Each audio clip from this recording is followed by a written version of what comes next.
baba, pero kahit saan ka man nakapwesto, pare-pareho tayong may kwento. May pangarap, may problema, at may laban sa buhay. Sa taas may taong nakaupo, maraming hawak, maraming kontrol.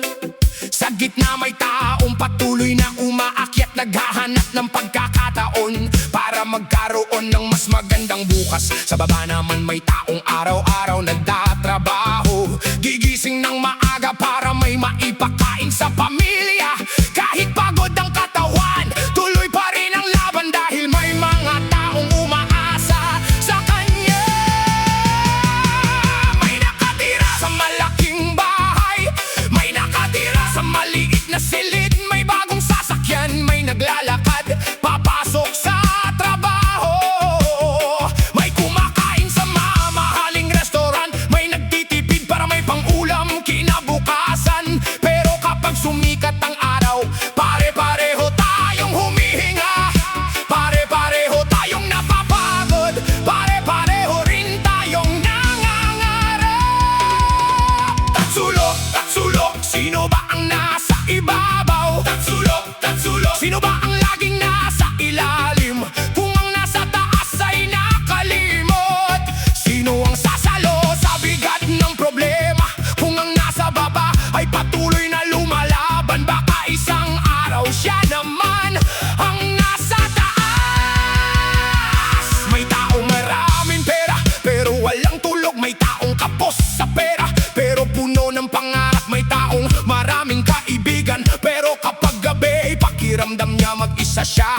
May taong walang pangalan sa dyaryo, pero buong buhay niyang nagsisikap para sa pamilya. Hindi lahat ng mayaman ay masama, hindi rin lahat ng mahirap ay mabuti. Hindi pera ang tunay na sukatan ng pagkatao. Ang tunay na sukatan ay kung paano mo tratuhin ang taong nasa paligid mo, lalo na ang taong wala namang maibibigay sa'yo. Sa buhay minsan nasa taas ka, minsan nasa baba, minsan ikaw ang nagbibigay, minsan ikaw naman ang nangangailangan. Kaya habang may pagkakataon kang tumulong, tumulong ka. Habang may pagkakataon kang maging mabuti, maging mabuti ka. Dahil hindi permanente ang posisyon ng tao sa mundong ito. Taas, gitna, baba, lahat may sariling drama. May nagbibilang ng milyon, may nagbibilang ng barya, may nag-iisip kung saan mamumuhunan, may nag-iisip kung saan kukuha ng pangulam mamaya. Pero pareho lang ang kaba kapag may mahal kang nagkasakit, pareho lang ang saya kapag ligtas at kumpleto ang pamilya. Kaya wag mong maliitin ang taong nasa ilalim, dahil baka ang kanyang sipag ang magdala sa kanya sa tuktok balang araw. Wag mo ring tapakan ng taong mababa ang posisyon, dahil hindi mo alam kung gaano kalaki ang pangarap na dala niya sa puso. Tatsulok ang mundo, may taas at may baba, pero hindi habang buhay ganon ang kapalaran ng nasa baba. Ngayon ay maaaring umakyat, bukas ang nasa taas. Ngayon ay maaaring bumaba rin. Kaya wag maging mayabang kapag nasa tuktok ka, at wag mawalan ng pag-asa kapag nasa ibaba ka. Kung umangat ka, wag mong kalimutan ang pinanggalingan mo. Kung yumaman ka, wag mong kalimutan ang mga taong tumulong sa'yo noong wala ka pa. Kung naging matagumpay ka, gamitin mo ang tagumpay mo para makatulong, hindi para mang maliit. At kung nasa baba ka ngayon, wag kang susuko. Hindi ibig sabihin na dahil mabagal ang pag-angat mo ay wala kang nararating. Bawat maliit na hakbang ay progreso, bawat araw na bumabangon ka ay isang panalo. Bawat pagsubok na nalalampasan mo ay dagdag na lakas para sa susunod na laban. Tatsulok, tatsulok, lahat tayo may lugar. Tatsulok, tatsulok, lahat tayo may pangarap. Hindi mahalaga kung nasa taas o baba,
Ang maitiwan ay kung paano tayo namuhay, kung paano tayo nakitungo sa kapwa, at kung ilang tao ang napasaya o natulungan natin habang nandito tayo. Kaya sa mundong tatsulok, wag puro taas ang tingnan, tingnan din ang nasa baba. Tingnan ng taong tahimik na nagtatrabaho, tingnan ng taong walang reklamo kahit pagod, tingnan ng taong patuloy na lumalaban kahit walang pumapalakpak. Tatsulok ang buhay pero lahat tayo ay bahagi nito. May nasa taas, may nasa gitna, may nasa baba, pero kapag pinagsama-sama lahat tayo ay bumubuo ng isang mundo. One love, one heart, one life. Kung nasa taas ka, magpakumbaba. Kung nasa gitna ka, magpatuloy. Kung nasa baba ka, huwag sumuko. Dahil walang taong mababa kapag marangal ang kanong ginagawa. Walang pangarap na maliit kapag pinaghihirapan, at walang taong talunan kung patuloy siyang bumabangon. Tatsulok, taas, gitna, baba, iba-iba man ang lugar natin sa buhay. Pare-pareho tayong tao, pare-pareho, pare-pareho tayong tao, pare-pareho tayong may pangarap. Pare-pare-pa na nilaban sa buhay. Sa taas may taong nakaupo, maraming hawak, maraming kontrol. Sa gitna may taong patuloy na umaakyat na. Yeah! Oh yeah! Sa bawat sulok ng mundo, may kwento ng tao. May mataas, may mababa, may naghihintay ng pagkakataon para makabangon. Ito ang kwento ng mga taong nasa ilalim ng tatsulok, pero hindi kailanman nawala ng pangarap. Bago pa sumikat ang araw, may mga taong gising na naghahanda ng gamit at humaharap sa panibagong problema. Hey! Kape sa umaga, kaunting pagkain sa mesa, tapos lalabas na para maghanap buhay. Ay! Hindi dahil gusto nilang mapagod, kundi dahil may pamilyang naghihintay sa kanilang pag-uwi. May driver na buong araw nasa kalsada, may tindera na nakatayo sa puwesto hanggang gabi. May construction worker na nagpapawis sa ilalim ng araw, may magsasakang nakikipaglaban sa init at ulan. May kasambahay na malayo sa sariling pamilya, may empleyado overtime kahit gusto nang umuwi, at may maliit na negosyanteng paulit-ulit na bumabangon kapag nalulugi. Sila ang nasa ibaba ng tatsulok, pero sila rin ang pundasyon. Kung wala ang kanilang kamay, sino ang magtatayo? Kung wala ang kanilang trabaho, sino ang kikilos? Kung wala ang kanilang sipag, paano tatakbo ang mundong ito? Tatsulok, tatsulok, may nasa taas at may nasa baba, pero wag mong isipin na ang nasa baba ay walang halaga. Dahil ang pundasyon na hindi napapansin ang siyang humahawak sa bigat ng buong gusali. May taong nakaupo sa komportable opisina, may taong nasa aircon buong araw, may taong nag-uusap tungkol sa negosyo at milyon, habang may taong nasa labas na nagbibilang ng barya para pagkasyahin ng pamasahe at pagkain. Magkaiba man ang kanilang buhay, hindi ibig sabihin na magkaiba ang halaga nila bilang tao. Hindi mo kailangang maging mayaman para maging respetado.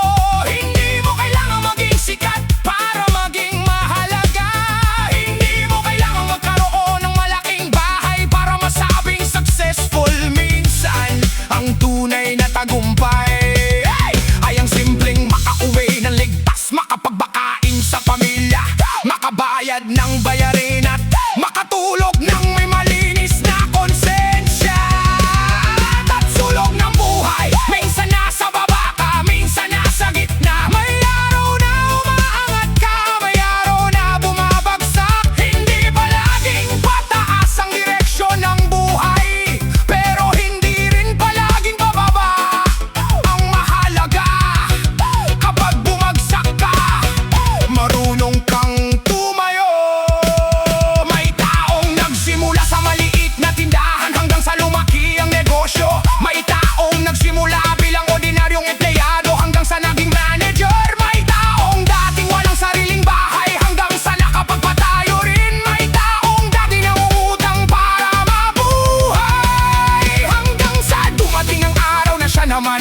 makatulong sa iba. Kaya wag mong ikumpara ang chapter 1 mo sa chapter 20 ng ibang tao. Baka ang taong nauuna ngayon ay matagal nang nagsimula. Baka ikaw naman ay naghahanda pa lamang para sa sarili mong panahon. Taksulok, wag kang susuko. Kung nasa baba ka ngayon, huminga ka muna, pero wag kang bibitaw. Kung pagod ka, magpahinga ka, pero wag mong itapon ang pangarap mo. Dahil minsan ang tagumpay ay isang hakbang na lang mula sa sandaling gusto mo lang sumuko.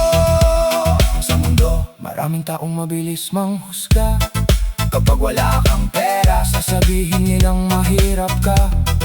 Kapag wala kang trabaho, sasabihin nilang tamad ka. Kapag hindi ka nakasabay sa uso, sasabihin nilang napag-iwanan ka. Pero hindi nila alam ang buong kwento ng buhay mo. Hindi nila alam kung ilang gabi kang nagtiis. Hindi nila alam kung ilang beses kang nagutom para lang may makain ang pamilya mo. Hindi nila alam kung ilang pangarap ang isinatabi mo para unahin ang responsibilidad. Hindi nila alam kung ilang beses mong sinabi sa sarili mong kaya ko pa, kahit gusto mo nang umiyak. Kaya respeto sa lahat ng lumalaban. Respeto sa mga taong tahimik na nagtatrabaho. Respeto sa mga magulang na inuuna ang anak. Respeto sa mga anak na tumutulong sa pamilya. Respeto sa mga taong hindi sumusuko kahit mabigat ang buhay. Tatsulok, taas, gitna, baba, walang permanenteng pwesto sa mundong ito. Ang nasa taas ngayon ay dapat marunong tumingin sa baba. Ang nasa gitna ay dapat marunong umalalay. At ang nasa baba ay dapat mariwala na may pagkakataon siyang umakyat. Hindi kailangang tapakan ng iba para makaakyat. Hindi kailangan malamang para maging matagumpay. Hindi kailangan manira para lamang ikaw ang umangat. Mas maganda ang tagumpay kapag wala kang taong kailangang saktan para makuha ito. Kung may pagkakataon kang tumulong, tumulong ka. Kung may pagkakataon kang magbigay, magbigay ka. Kung may taong nangangailangan ng payo, makinig ka. Dahil balang araw, baka ikaw naman nangangailangan ng kamay na tutulong sa'yo. Tatsulok ang buhay, pero bilog ang mundo. Ang ginagawa mo sa iba ay maaaring bumalik sa'yo. Ang respeto na ibinibigay mo ay maaaring bumalik bilang respeto. Ang kabutihan na ginagawa mo ng tahimik ay maging dahilan para may taong patuloy na maniwala sa kabutihan.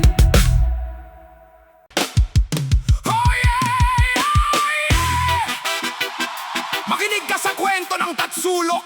Sa mundong may mataas, may mababa, may nasa gitna na patuloy na naghahanap ng lugar.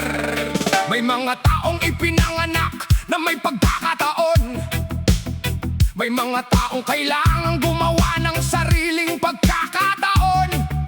At may mga taong kahit ilang beses nang bumagsak ay patuloy pa ring bumabangon. Sa isang sulok ng bayan, may batang nangangarap. Tinitingnan ng mga ilaw ng lungsod habang iniisip kung kailan niya mararanasan ng buhay na hindi kailangang mangamba. Sa bawat gastusin sa kabilang kalsada, may taong nakaupo sa mamahaling sasakyan. Hindi iniisip kung saan manggagaling ang pagkain kinabukasan.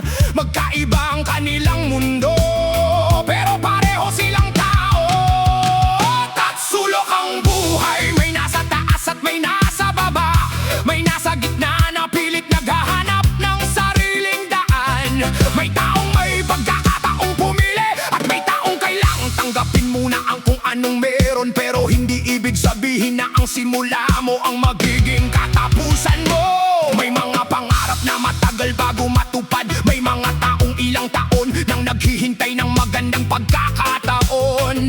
May mga nagtatrabaho araw at gabi, pero parang hindi pa rin sapat ang kinikita. May mga taong gustong makaalis sa kahirapan, pero maraming responsibilidad ang humihila sa kanila pabalik. Kaya wag mong sabihin na madali